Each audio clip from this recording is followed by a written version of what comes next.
Hi guys. So yeah, we have a lot of testimonies today, so I'm gonna try and keep mine a little more short.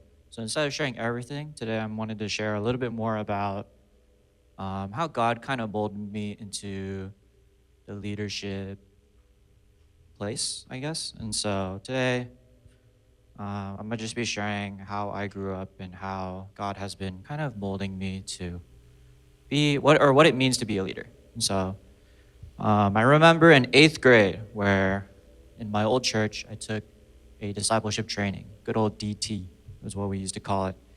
And I remember specifically how that class set tone where for our first homework assignment for that DT was, hey, buy our book.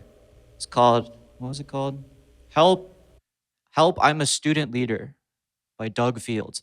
But in that book, um, our teacher basically told us, hey, I want you to scribble out every time you see leader and replace it with servant. And I think that really set the tone for how we should serve. It's not necessarily about being a good leader, but it's rather about sharing God's heart and serving with love to our brothers and sisters. And so, with that being said, I took that class and I learned, um, I guess, the baseline of what it means to be a servant, what it means to serve my peers, and what it means to really be able to intercede. And so, as high school rolled around and as life continued, I found myself serving in smaller opportunities here and there. But I think where God really presented this challenge of serving others was through college, specifically student movement. If you guys don't know, I used to serve on my campus ministry in college. Um, and so I think through that experience, I was able to really learn what it meant to stretch my limits, juggle my time management, but also like what it really means to abide in the Lord in the midst of that. And so, um,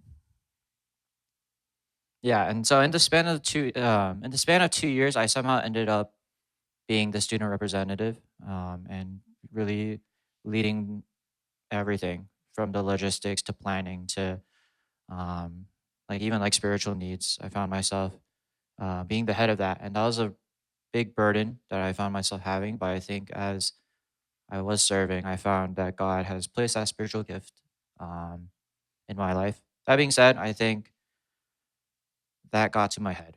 I think I lost the plot after a certain point, and as we were doing well, like worldly wise, we were multiplying in numbers and we were growing a lot closer in relationships. I think one thing I started to lose sight of was, is this what God's plan was? Is this where He wanted me to serve?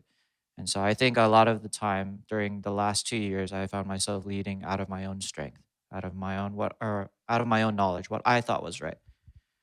And so eventually, that only goes so far. So I found to be stuck in the wonderful place called burnout.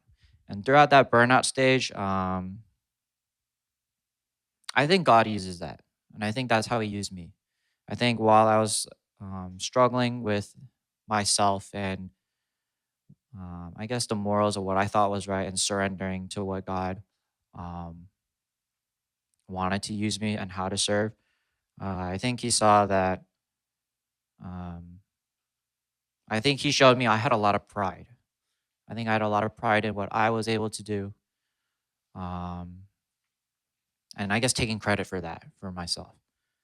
And so as I graduated, I wrestled with this a lot, and I actually kind of developed almost a fear of serving, a fear that like would I be doing this right? Not in the sense of actions. I feel like to a certain extent I'm capable of doing that, but it's a matter of do I have the right heart to serve these brothers and sisters? Would I be able to um, reflect and share God's love through my actions? And so, as I got offered to step up as a shepherd, I think one thing kind of became clear as I continued to come out to house church. I think one powerful thing about house church is being able to share vulnerably, being able to um, walk life together.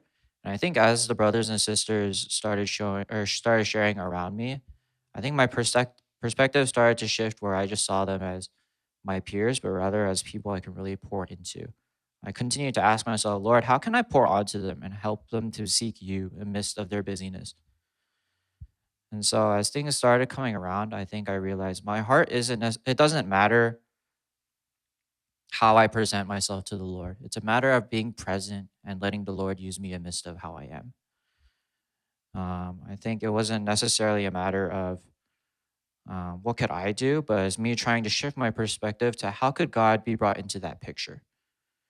And so I was taken back to that eighth grade DT assignment where it didn't matter about what it meant to be a leader, scribbling that off in that mental note of my head, but rather that shift of perspective of serving those around us, loving those around us.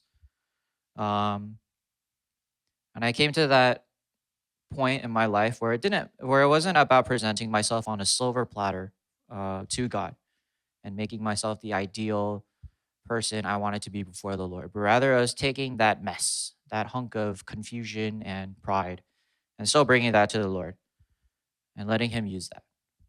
It wasn't like a matter of not being incapable, but rather it doesn't mean that I'm unable to make that. And so, as I have the privilege to be able to become a shepherd, I hope that not only to pour onto Kandai, but also just to the brothers and sisters here at GFC. I hope that one thing I want to leave you guys here with is the matter of being present. I think God is able to use that so powerfully, where even if you don't know per se how you want to serve or what gifts you might have, I think the action of being present means so much more than you can think.